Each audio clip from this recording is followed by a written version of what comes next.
Mind da Yap, let's go. Yes, Yeah. yes. Here we are, How man. are Looking we? smarter than ever. I know. Felt the energy today. You look like you're about to do Premiership football commentating. Ironic, I know nothing about football. Yeah. Should have told Are you that to a the football last fan? guy. Huh? Are you a football fan? Absolutely not. Never been a football fan. I think we all go through phases of trying to learn about football so that we can fit in. Yeah. I hate to admit it, but I'm the guy that will, World Cup. I watch the last game and just chill like I know what's going on. Hey! Yeah. Did you put a bet on the World Cup? The last one gone. On the World Cup? No, I don't know enough about football to bet on it, to be honest. I think there's only one time I put a bet on, I think it was Portugal to win one game and I won that bet. It was just Ronaldo that scored one goal. This was for the World Cup, and he scored the goal like in the first 5 minutes. I'll never forget it, right? Because I put the bet on, and that was it. And then I know nothing about football other than that. How about you? I don't think I've ever won on football. Ever. I don't think I've ever won on any betting on any sport ever. Because I'm always the one trying to bet on the most the thing that would least likely to happen, right, to get the best return. To get the return, yeah. So I bet like an idiot, basically. But I think. But I guess not really, because then you know how they get you. You put all your money into what is supposed to be the favorite, and then you're like, oh, this is a sure thing, and then just one little thing goes wrong, and then it's like, oh my gosh, I've just lost, So I think both are just ideal not to do in the first place. It's the only way that I could watch a football match. Oh, I think entertained. Be entertained by it, because I can watch maybe World Cup. I can't watch Manchester United on Premiership football. Yeah. I just can't be asked. Yeah. Do you like to play football? Oh yeah. Yeah. I'm big on playing sports. Believe it or not. You know what? That actually leads me on to my first point, because I had a somewhat. I was having a debate with this guy at work one time. It was about sport, and I was saying how important is sport. I think in men's lives. I think it's actually probably one of the most important things that we totally overlooked. So my thinking is that if you don't do a sport when you're an adult as a man, you start using other things to occupy your mind with, like betting. That's what we said last time. How many times when you're watching the guys who are shouting the most in the stands at the players, the people, they put all their bets on the players, and then when you look at them, you're like, when's the last time you even played football? When's the last time you even actually did a sport? So I feel like gambling takes over your sport aspect of your mind. Oh, so it's almost like a replacement in a way. Yeah. You need that element of competition. No, thank you. You need that element of competition, and if you don't use that, you will look to other things. I think guys, you look for gambling. I think they look for, even for girls, they try and get girls as a way of a sport. So often I think the people that do clubbing as well, the most, you can't do both a sport and clubbing. You know what I mean? You can't do both. Remember when we spoke to that guy as well, and he was about how he was when he used to go out when he was younger. He was Yeah. Well, when you're in a sports team, you have to be on your best behaviour. Okay, sports team. Yeah. But I mean, you're really, when you're in a sports team, you're most involved in sports, right? And you don't see them guys getting on a piss up before a game, and if they do, you know what I mean, there'll be consequences for their actions. Do you know what's so funny though? I actually, just from my general research online and stuff like that, I heard just from some of the more older geezers in football that saw the players back in the day and stuff. Apparently, back in the day, that culture was huge. Party before the game, drinking before the game. They'd have a shot of tequila before they went out on half time on the pitch and stuff like that. I don't know any of these guys' names. I don't know who. I've just just I think sports in general as well, because they said it as well for like some boxing matches and things like that. But specifically football, the culture used to be very different. I hear what you're saying about that guy, but you know, they would like have a shot of tequila before they went back out on the pitch, and no one questioned anything. No one questioned anything. It was like normal to do that, you know, and you would never be able to tell. You would never be able to tell. You wouldn't be able to be like, oh, that guy just took a shot or 2 shots, you know? That is wild. It did change like that. It did, you're right. Yeah, you're right. I think maybe, I don't know when that was, like 70s, 80s or something. Yeah, that kind of thing, But that is, they used to do all kinds of shit. I think even like people do shots and stuff before performances, like in acting. Sometimes to keep to steady their nerve. But no, but or going out before like talk shows. They definitely did it. 100%. Yeah. Look at like Alan Carr, Chatty Man. You know, he's literally got a whole array of drinks ready for them, and also Graham Norton. You know, I actually think that's like a thing of like, of course, it's like to create that kind of social vibe, which is good, but also I think it is a little bit of like, listen, if you need something, it's there as well. You know, but I'm sure most of the hard work is done in the dressing room anyway, you know? 100%. It took me some time to actually like realise that them guys, when they come out, they ain't just all chatty like that when they come out on Graham Norton. They've been like, they've had about 2-3 glasses sometimes behind the doors, and they now by the time they come out, they're ready. They're ready to go, man. They're ready to go.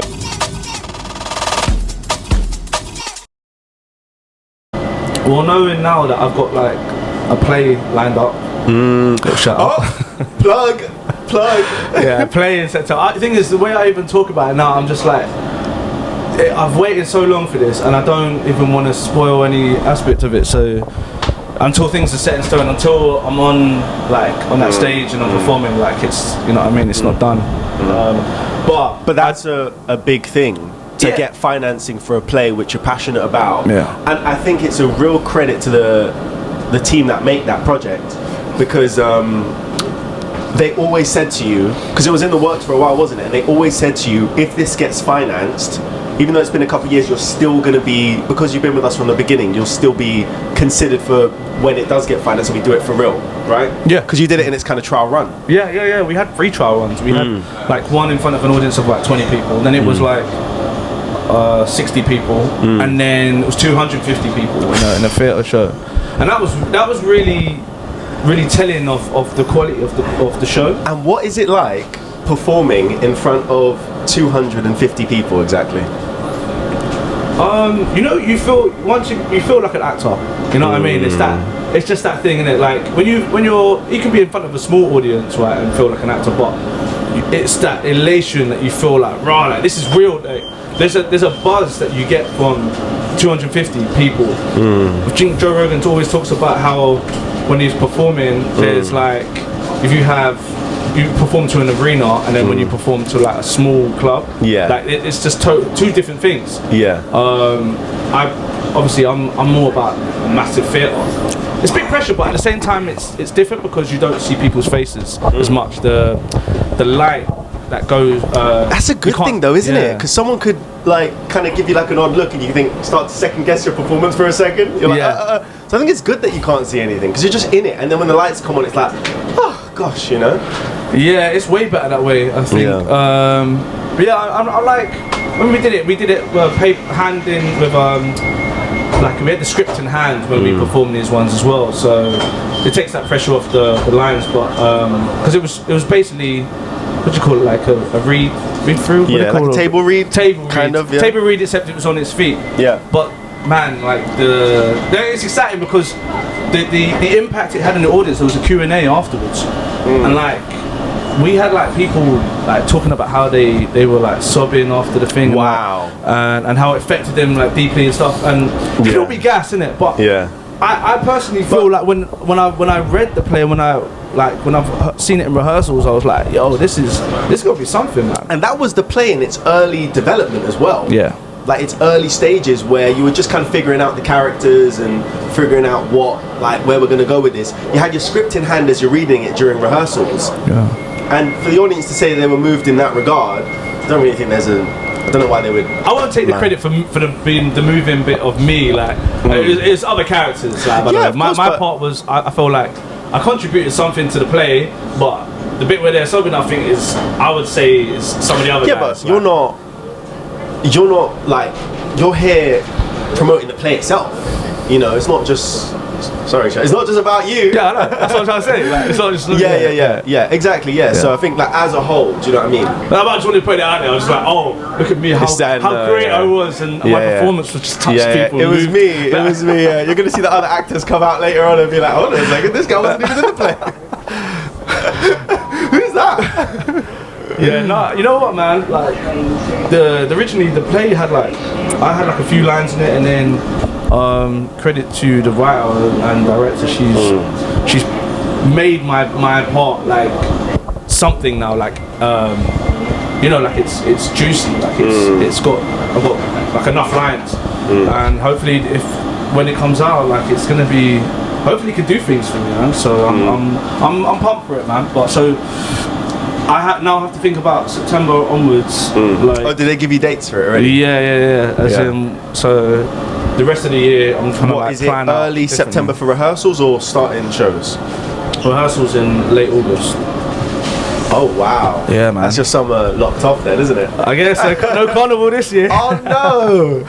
Yeah. I want you to be there on my birthday as well. But it looks like you might be in rehearsals. I'm gonna be in them learning them lines, man. Like, it'll be in the cut kind of thing. Yeah, man. You know what, man? I've messed up so many opportunities when it comes to acting, and in a way, it feels like a blessing to like be given an opportunity again. So I genuinely want to be like my head screwed on straight this time, and no parties, none of that crap. No, like, you're absolutely right. Yeah. Do you know what I mean? Like, I guess like. We already know how you are at my birthdays, so we can't even risk it. Yeah, can't even risk it. But like when you had that acting role in you know when you had that acting role and you went to Egypt, you know there's like that pressure of like I've got to perform now, like but with me like I've always had that pressure when I've done performances, but at the same time I'm also looking at the situation like this is so cool, like why don't I just celebrate as well? But you can't. The trick is not to celebrate too quickly. It really is like. No, you're absolutely. Yeah, of course. No, you're absolutely right. I remember Cillian Murphy said when he got the script for Oppenheimer, like he only had like a few seconds of like, wow, this is great, and then it was like, no, work mode. It's not done yet. Yeah, it's not done. It's not done yet. It's not done. You know, I mean, until like you're on that screen and like, or you're on that stage and it's like it's all happening and it's done. It's done until it's done. That's when you sit back and think. All right, that was, that's when you can kind of take it in to appreciate it. But I think you can kind of peak too early if you get all excited about it. And then, in our industry, things can switch like that. As easy as it is to get an email to say we're on, you can get the same email to say we're off. Yeah. Yeah. So I like that perspective to have that kind of like, almost like a kind of stoic mind. And it's just like, okay, I'm going to do my job. I'm going to prepare as best I can. I'm not in control of whether this thing moves forward or not. But the indication at the moment is that it is, so I'm going to prepare for it. Best I can. Because you know how the industry is, man. It's fickle. Yeah, you can think that you're the shit for like, for a short period of time, and then just get carried away with it. Yeah. I know a couple heads who made it like quite big, quite early, and they kind of threw away the opportunities. Just get caught up and stuff. And I think I've done that like multiple times now. So like, it's time now to focus now. But here's one thing I was quite curious about. I know we spoke about that excitement, right? And that's something I need to work on, because when I get one of those emails, I had a commercial one time, and I think you know about this, where this is going to be ridiculous, but I spent 7 hours on the audition. Damn. Yeah. 7 hours on the audition. Oh, for an advert. Yeah. There was so much involved to do with it. There was literally like blocks and blocks and blocks and blocks. There was so much. And the reason it was 7 hours because there was a creative part of it that was required, where it was like, okay, we want you to kind of improvise this. So I kind of spent a few hours working on what the improvisation would be. And then I did it all, sent it off. I think it was like a week and a half later, after not hearing anything, you're booked. You're booked to the role. Yeah. My agent calls me, you've got it. And I'm just like, you know. And again, celebrated way too early, because you know what happened, right? Now I get booked in for the fitting, dates coming up, day before the fitting, released. And it was, the email was funny because it was actually like, you're like, kind of like, we don't need your character anymore. So it was kind of like that. So fickle, you know. So oh my god. So rather than it being, like, I think I could have dealt with it a bit better if it was like, sorry, the commercial's not moving forward at this point. But it almost felt personal in the sense, and that's where I think you have to implement a bit of that just mental toughness of like, just don't take it personally. Even though you can read an email and it seems personal, you have to kind of just be like, you know, because it was very much like we're moving characters around and yours is not required. After being booked.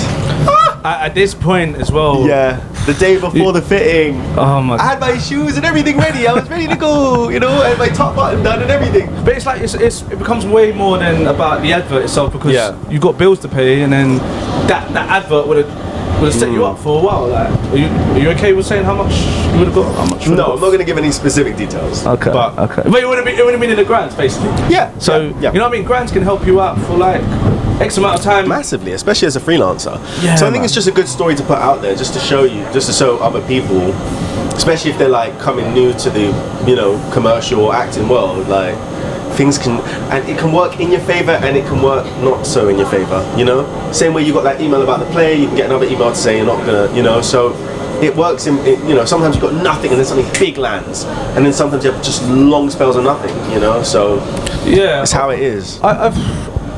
I don't know, like, I don't want to get people thinking that, like, when it comes down to acting, that sometimes the opportunity just arises here and there. It ain't like that at all. There's literally like opportunities that you've made for yourself along the way. Like, anything that I've ever got is to do with stuff that I did maybe two years prior, you know, and then it catches up again, and that's what happens. I got you. I'm with you. Yeah. You know, you don't just sit there and then just like they go, oh, we got this great thing for you. Like, nah, it don't work like that at all. Like I said, I had to do. We did 3 performances of a read through before I've even got this final kind of thing with the play. Like, so I had to prove myself in those first 3 read-throughs. Like, they would change them. They had changed characters of different guys, like, to play the role. So, you know what I mean? Like, anyone going into this, like, if you get even a sliver of opportunity, you kind of gotta give it all you got. Like, yeah, absolutely. But yeah, you're right to clarify that, because it isn't like it just comes out. Like, the thing you worked on, that even required work in itself. Like, all the many times you rehearsed it, got audience feedback and stuff like that. That is the kind of opportunity, you know. It's like, that is what it coming out of the blue kind of looks like. A lot of work having gone into it, and then getting that email, you know. But yeah, you're right. Yeah, I mean, even now, I'm still working on a script. Maybe this is the way it's supposed to be, man. You gotta make your own work, man. I'm writing this script now for us, hopefully, to play. Like, so I'm essentially setting something up for hopefully a year or something from now. But yeah, nothing's concrete, man. Nothing's concrete. No, not at all. But that, I think why it's good to kind of create your own work is like, and I did that. I started doing that like 6 years ago, where I just had the whim to write a short film. And now, at the time I was just having fun, but now looking back on it, and that film was not good, by the way, but, and then we did another one after, it was slightly better, but we didn't release it. Is there anything that you've made that's steady good? Yeah, we're still working on that. All the good stuff, we haven't released it because we never got through the edit. But what I will say is, the reason that it's so good to, in my opinion anyway, to create your own stuff is because it gives you back a little bit of that element of control in a very like uncontrollable industry. You know, it's like, I can write something, I can try to make it, I can fund it, I can save up to fund it. It just puts it a little bit back in your hands, you know. Now once you send out an audition tape, that's it, it's in the ether now, it's gone. You know, don't think about it anymore. But you know, I think to have an element of control in this world is, it gives you a sense of power, a sense of, you know, I can have control over something in my life.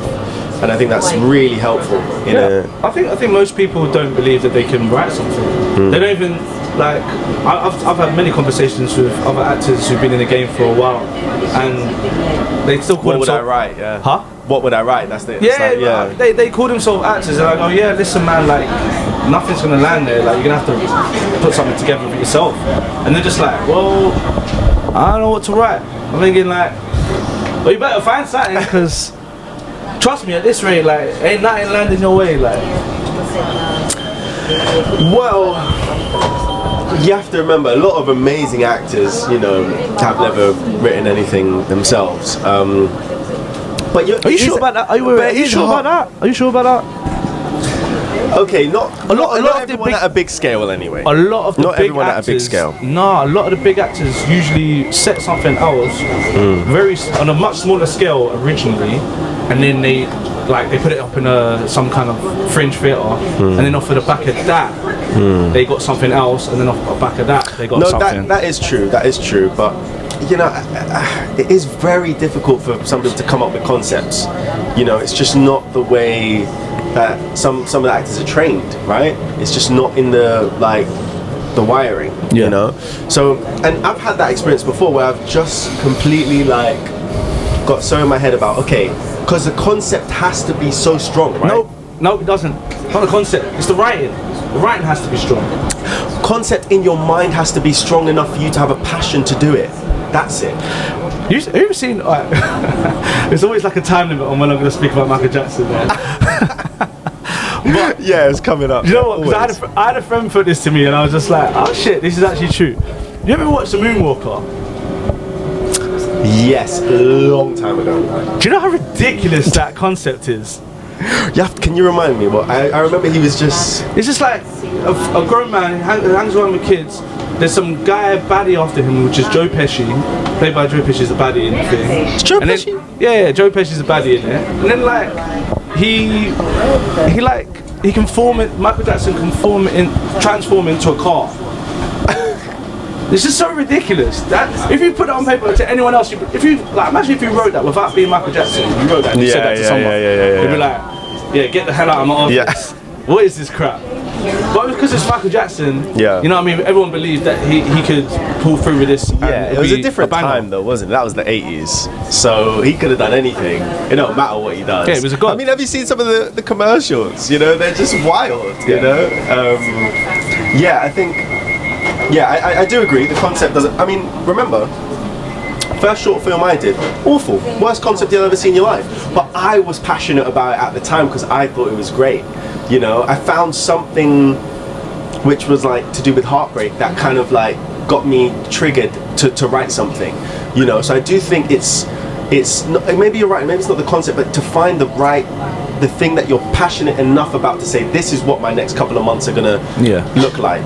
And then finding the motivation and making the time to do that. And making the time to refine it then, once you've got the concept down and you've written everything. Yeah. Because once you've written the whole piece down, it's not going to be a perfect thing. Even if you think in your head, oh, this is amazing, you got to show it to someone. Honestly, I think that comes with experience though.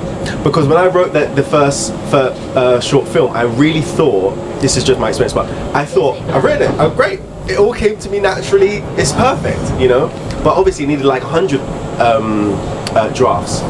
But I think... Or you needed just the right person to have a look at it. Hence me. Honestly, I didn't know you that back then, but imagine if I had a look at it. I don't know, I could have made it into a gym. Not that you believe that, but you'll see. No, but you're right. That was when I was 21 years old, you know, and just based on this new passion for life, this new passion for filmmaking, and I watched it and I wrote it and thought, this is amazing. It's the worst thing anyone could ever watch in their life, right? And I look back at it and think, my God, I remember jumping up and down. Do they play it in prisons as torture? It's a new torture tactic. Watch this guy attempt to cry for 25 minutes. It was, No, I don't care. Just take me to the chair. I can't take any more of this shit. Oh my days. But yeah, and I think it's interesting because as the experience goes on, you realize what you find good changes, you know. It's like, wow, you know, back then I thought this was amazing. Yeah, One year later, it's awful. Then the thing that I was doing then was great. And then another year later, it's like that was now awful, and now what I'm doing is great, you know. So it's just a constant. I could spend the whole night writing something. The very next day, I'll look at it and think, what is that? Yeah. Although the one that I've got right now, I think it's a banger. I think it's a banger. Are we thinking about the same? I showed you the first like 6-7 pages of it before. You showed me the whole thing. Oh wait. No. Not the one. Yeah, the one that you're in. Yeah. Well, then you showed me the whole script. No, that was an excerpt because it was supposed to be for you know, like some kind of fringe thing. So like, they only needed the first 10 pages. Right. So that was what I had at the time. But I've got more. Like, there's more, and like, by the way, I'm gonna need your input probably as to where any ideas of where you think it could go. You might have a possible writing credit there. You mean story-wise? Yeah, story-wise. I hit a bit of a writing block with it. Oh really? Yeah. Okay. But I think the concept is strong. It's strong. I think the first. It's like I said, the first 7 pages is pretty strong. Next year we're going to be like, this is awful. I hope not. No, we won't. I hope not. I think it's a really unique concept. I like it. I hope we didn't miss the boat on it. That's the other thing. Do you know what I mean? Sometimes you can mistake the thinking that your product is trash, but it's actually just missed the boat on its like how relevant it is to now. Yeah. It's pretty relevant to now, I'd say. At the time you wrote it, it was perfect. Well, maybe I don't know. Well, that's the thing about writing is that you have to be feeling it as well. Like, you can't think of a story in your head and be passionate about it and then return to it 7 years later. Oh, you can, but chances are you would have lost your whole perspective would have changed. Yeah. So it's important to have like a kind of capitalize on that feeling. Yeah, you need to have like a fever about it and just go with it until it's done. It leads you. Yeah. I know what you mean. Hard to return back to something after a couple of years and think, it's just you're in a different place in your life at that time. Yeah, you know. Did you ever watch the film Boyhood? Ethan Hawke. Don't think so. Yeah, I always tell you about movies to watch, but this one's an exceptional idea. I'll talk about concept. So they set it in real time, like the guy starts off as a boy, and in the movie, and then they filmed it over like 10 years, and then, so he's by the end of it, he's a man, and they used Ethan Hawke in it as well, and another lady. What was he the protagonist? No, he's not. The boy is the protagonist, but Ethan plays the dad, and you see what they go through over a period of 10 years. But it's really interesting to see because if you talking about concept and then returning to the concept 10 years later, boy, like they literally continued. But was it not always? Was it always the plan to film it over the span of 10 years? Yeah, it was. Yeah. I think so. It wasn't like a movie. So it wasn't like they left it and thought, I'm not going to do this. Then it continued into. And they decided to pick it up. No, I think the idea is that you're seeing people grow over time, and you actually do see them grow. That's really interesting as well for a studio to back that as well. I know, right? Yeah. People could have died in that time. You know what I mean? Like, and they'll be like, oh, shit, damn it, we had like one more year to go with this. Like, there's a lot of risk involved in that. But that right there is a passionate idea, right? You're like, this is going to work. It's going to be amazing, and.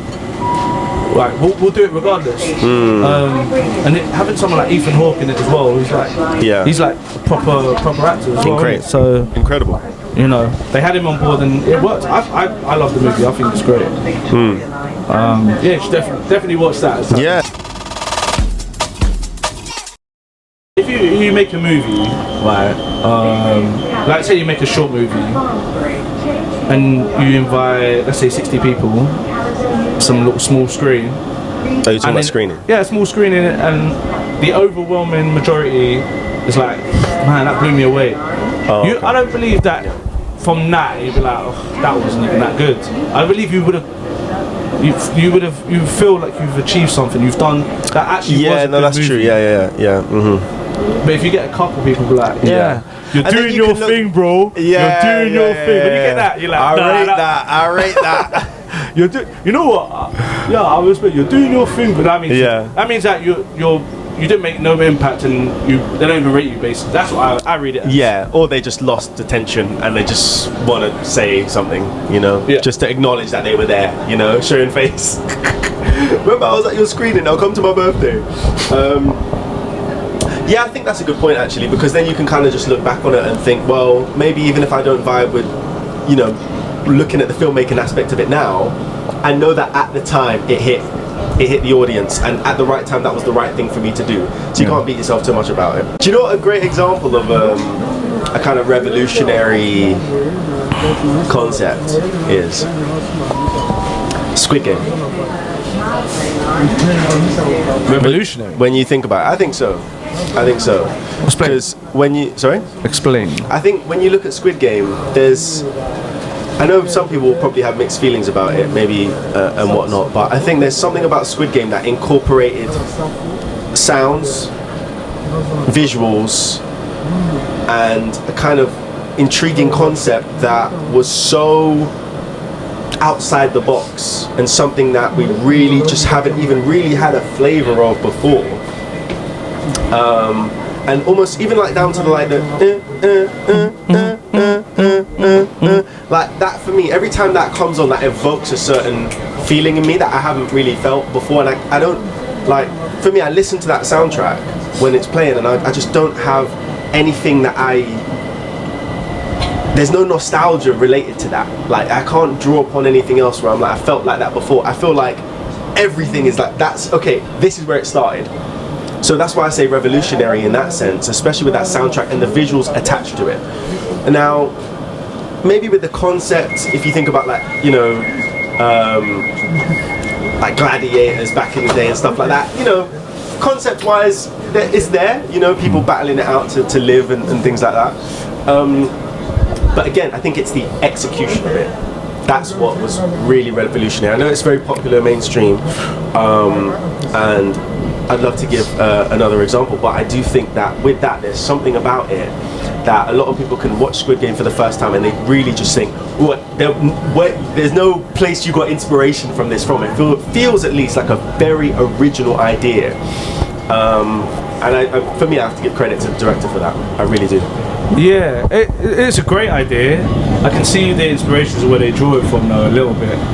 I think when you, like, it's got a slight element of, what's the name of that movie? They made it into an American series movie. You know, as he's well. been working on a script for God knows how many years. So whatever you're about to say had to have come out before. Yeah, but the inspirations are there. You can see the inspirations, like even the stairs. You see the staircase? Yeah. That's like from a famous painting, I think. That's, you know that.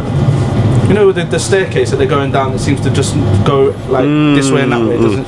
Oh yeah, there's from a famous painting. Yeah, but that's not the point. The point is that also go on. The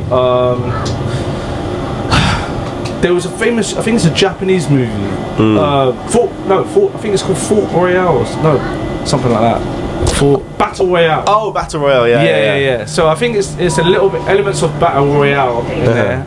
But then it's this unique. The Squid Games is its own unique unique idea for sure. But I can definitely see the inspirations there. I just think the way it's executed, you know, maybe there was of course there's going to be, everyone draws inspiration from something, whether it's some sort of art piece or whatever it is. But I think the spin that he put on it, the vision for it, is where the uniqueness comes in. You know, because he could have an idea from a painting, then he really made it his own. You know, I'm just saying, when I watch Squid Game, for me it feels like a very first time kind of like revolutionary experience, like especially that revolutionary soundtrack. Though. Yes, for just me. A strong word for it. Might be revolutionary, but I think it is. But do you know why it is? It is the #1 series on Netflix. All right, #1 series on Netflix. The highest viewership, season 1. Highest viewership came out of nowhere. Came out of nowhere. And in a way it set the record, which hasn't been beaten yet. You know? So for me, I'm just saying, for me when I watch it, and I'm a massive fan of season 1. I think season 1 is just incredible viewing experience. A bit like Prison Break. For me, when I watch Prison Break, I don't know if you've seen it. I've only watched the first couple episodes. Oh maybe, man, you would love Prison Break. Oh, season 1. There's always these like, you know those series, right, where you just think, I wish I could experience that again for the first time. For the first time. Yeah, for the first time. Yeah. I don't get that anymore. Now when I watch, when I rewatch a series, you still I go, what am I gonna get from this that I didn't get the last time?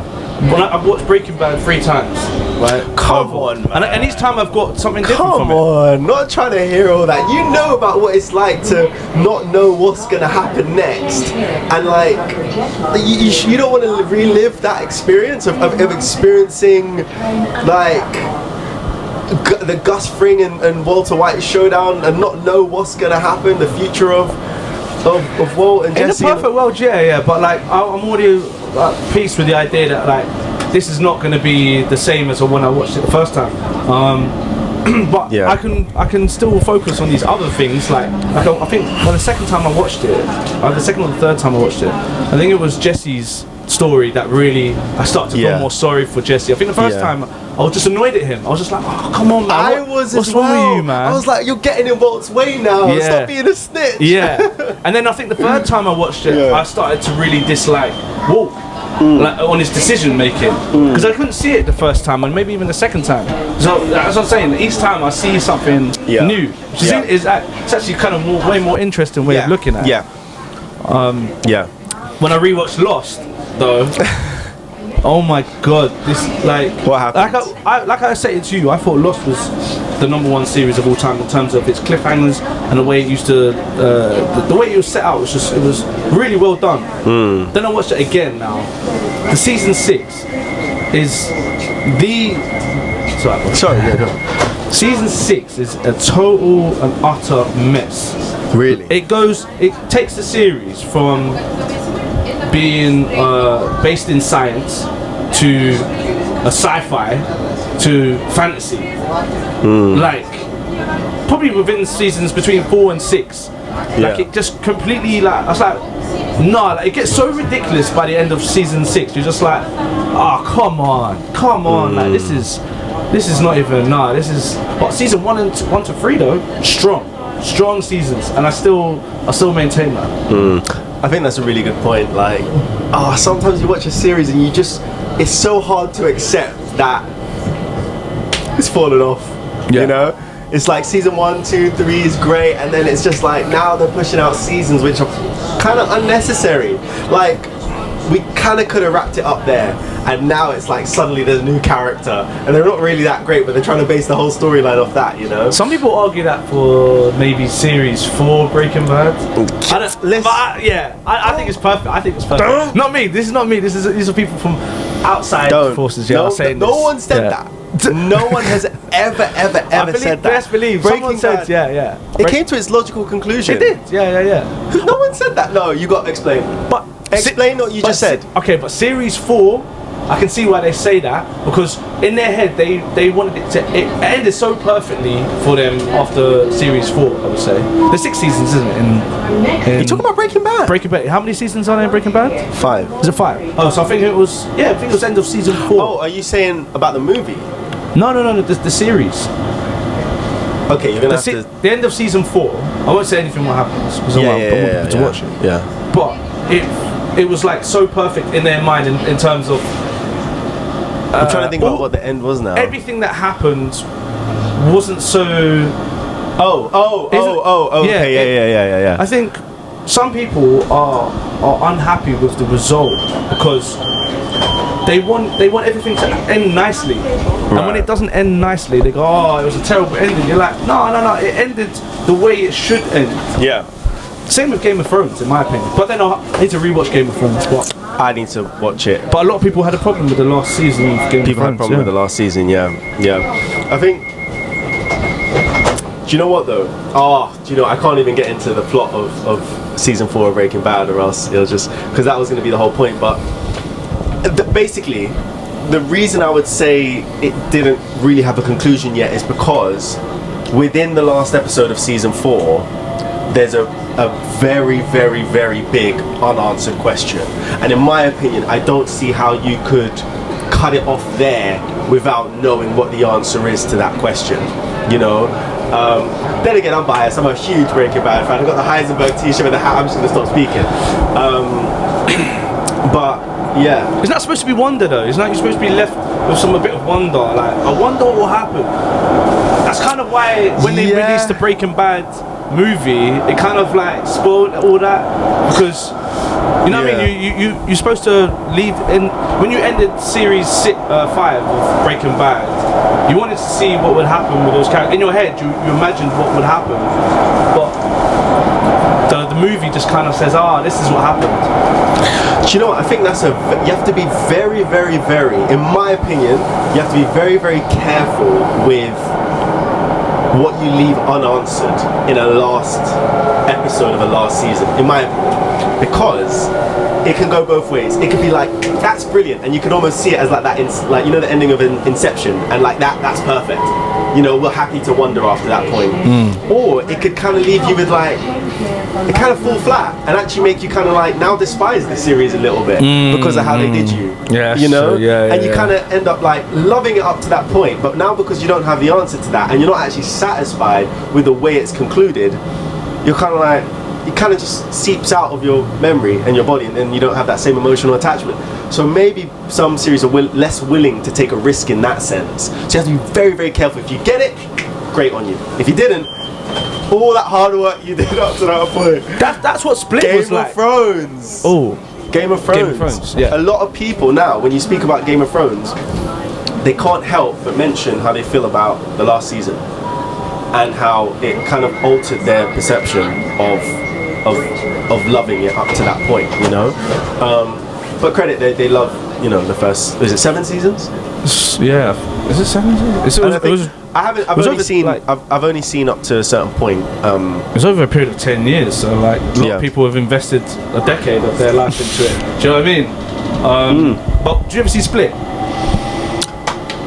I had it on in the background. I haven't. I was so annoyed at that movie. I didn't focus. Watch it again. I think it's a brilliant movie. Yeah. But I was so impressed as well by just everything in that movie. And then they put like Bruce Willis at the end, like at a bar or something, and it basically it was setting you up for a sequel, but it was so corny and so like it just ruined everything. I spent like, I don't know how long the movie is. It's like an hour and a half, 2 hours. But it kind of it was annoying because it was like they basically just shitted on everything that you've just watched. You just spent 2 hours watching this great story, and then they're just like, but it's not done yet.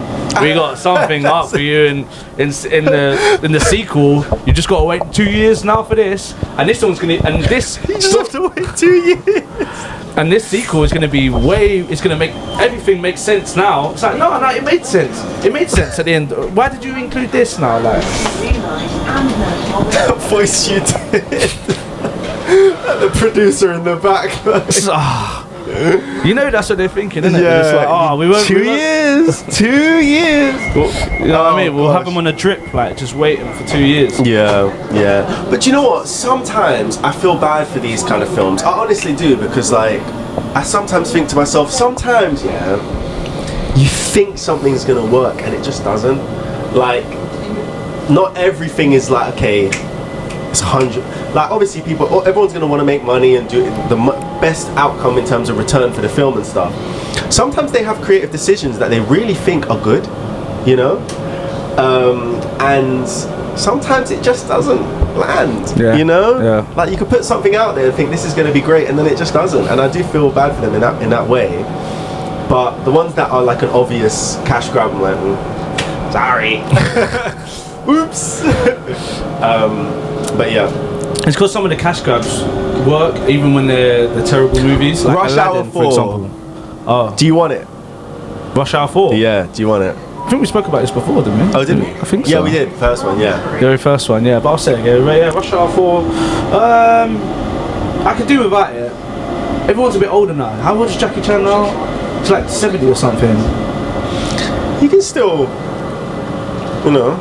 Yeah, but there's something about seeing someone doing the movie when they were 30 years old, and then now they're like 60, playing the same role. You're just like, I was good with you in that era. I don't need to see you now like in this different. I don't need it.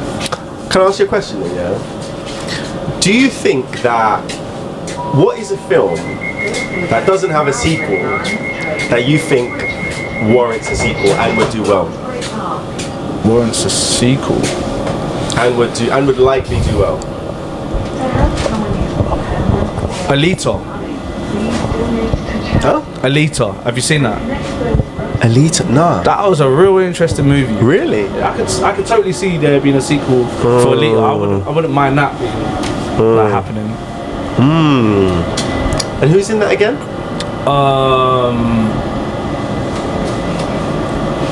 Don't know. I think some unknowns, but it's awesome like action movie. Can't remember if James Cameron was producer on it or not. I'm thinking about, but yeah, it's like set in some other future. I think it's set in the future. It's like kind of it's an awesome movie, but it could do with a sequel. Have you seen You've seen Get Out, obviously. Yeah. You know, Get Out has this has an alternative ending. Oh yeah. Have you seen that? Yeah. Where he's in the prison in the orange jumpsuit. It didn't bode well with the audiences. When they did a test screening, that's why they didn't go with that one. I think. Yeah. That's such an interesting. I don't know. I thought Daniel's acting in that was like in that moment where his eyes were just so droopy and just like looking like he was just. I actually quite like that alternative ending, to be honest. I would have maybe said with that alternative ending, maybe a little look at his life in prison and the aftermath. Ooh, sequel in prison. Okay. Yeah. Oh, I can see that. And the aftermath of that and him telling his story, no one believing him, that kind of thing. I don't know how. I mean, Jordan Peele would eat up whatever sequel he would do to it anyway. But I don't know. Off the original ending, maybe not. But his energy through that screen, I was like, oh, maybe. What's next? You know, that kind of thing. Do you know that would be an interesting sequel, actually? I think so. Because hear me out, yeah. Yeah. The point of Get Out, there was so many like nuggets that they were trying to send a message, right? About Black America and stuff like that, right? So they could continue this kind of messaging with like in the sequel with if it was the incarceration of black men in prison. And like how they use how the prison itself serves a purpose in the communities because they get the people are employed there. So maybe there's some way that they keep black people in the prison. Ooh. And then think about as well think about his story. Take a chip from the brain, plant it like white people become black people. Imagine him telling prison officials and the court system that story. You know where he's gonna end up? Psych ward, bro. Yeah. And it was a real thing that happened to him in that world. You know, like he ain't just gonna be like, he's put him in the regular prison. No, there's an issue, and this brain needs to be studied. This guy is out of his mind. What do you mean you went into some room, they hit a cup of tea and you went into this spaceship kind of world where you're falling, drifting? You are out of your mind, you know? And how seriously is he going to be taken, you know? I think there's a lot there to, you know, the incarcerate, just like what you said, I think that'd be interesting. Get out of prison. Get out of my head. Get out of my head. Get out of my head, yeah. Get out of my head. Oh my gosh. Get out too. I'm buying the ticket. I'm buying the ticket. Jordan Peele? Yeah. Jordan? We can be producers on that. Yeah, come on. Yeah, exactly, yeah. It was a little starring role.